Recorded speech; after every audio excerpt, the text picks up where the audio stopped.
The Pacific theater was indeed a hellish landscape of jungles and constant ambushes, conditions the Japanese Imperial Army was geared to fight with rifles, grenades, and flamethrowers. What they did not anticipate was the ferocious roar and devastating impact of the American 12-gauge shotgun. Unlike a single bullet, a pull of its trigger released a dense storm of lead pellets, which, to Japanese infantry rushing through thick palm groves, felt like encountering a solid wall of fire. Some U.S. Marines maintained that the weapon could end a close-quarters fight in mere moments. This raises the critical question: was this weapon truly the feared terror of the Pacific, or is its legend far grander than the historical reality? The islands demanded a different type of combat than Europe, clogged with vines and thick undergrowth, where fighting often occurred at ranges so short you could literally hear the enemy breathe. The standard American M1 Garand rifle, despite its power, was ill-suited for ambushes at 10 feet. This is precisely where the shotgun found its utility. Imagine a Marine cautiously advancing in the darkness. A sudden movement only 20 feet away prompts a shot. Instead of a single projectile, 9 lead pellets instantaneously spread across the enemy's chest. No standard rifle could match that immediate, fight-stopping force. The shotgun was not a new concept in warfare. The U.S. had previously introduced the Winchester Model 1897 trench gun in World War I, complete with a heat shield and bayonet lug, which soldiers nicknamed the trench broom for its brutal and reliable close-range devastation. This same fundamental design was carried into World War II, with Marines deploying the Winchester 1897 and the Model 1912, pump-action weapons designed for rapid slam fire and sheer destruction.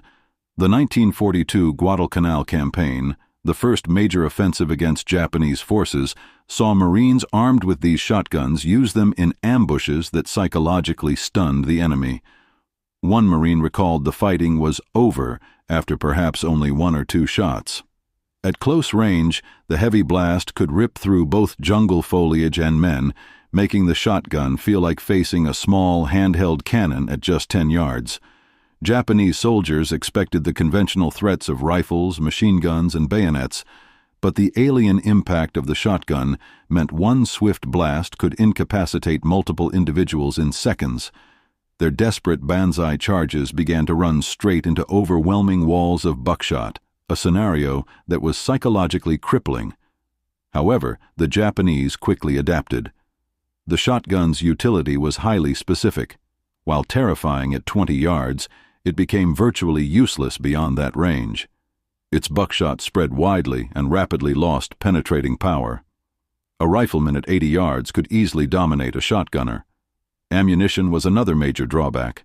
Buckshot was heavy and bulky, limiting the amount Marines could carry, which meant that rifles always prevailed for longer patrols. The shotgun was a specialized tool, never a weapon that could single-handedly win the war. By the battles of Saipan and Okinawa, the shotgun had firmly established its specific niche, clearing caves, bunkers, and huts. At point-blank range, its power was unmatched, though the flamethrower began to steal the spotlight for bunker clearing. Nevertheless, Marines trusted the shotgun in close patrols, valuing the raw power they held in their hands. So, why does the legend of the combat shotgun persist so strongly? It boils down to memory and exaggeration. Marines vividly recalled its devastating, immediate power.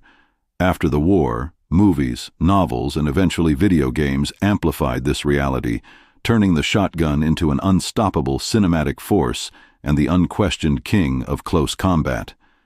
In truth, while the shotgun was a rare sight compared to the M1 Garand, the myth of its terror spread far faster than the reality of its limited deployment. The Japanese Arisaka rifle was a precise, long-range, and slow but deadly scalpel, while the American shotgun was a chaotic, brutal hammer designed solely for close quarters. The shotgun was ineffective in the hands of a soldier who misused its range limitations, but in the hands of a skilled Marine, it was utterly unforgettable.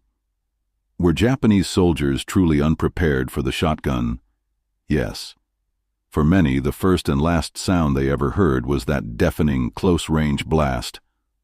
But was the shotgun decisive in the outcome of the war? No. It was merely one effective piece of a much larger, complex war machine. Yet, the myth lives on, because for those who truly faced the shotgun's roar in the dark jungle night, the experience was undeniably unforgettable.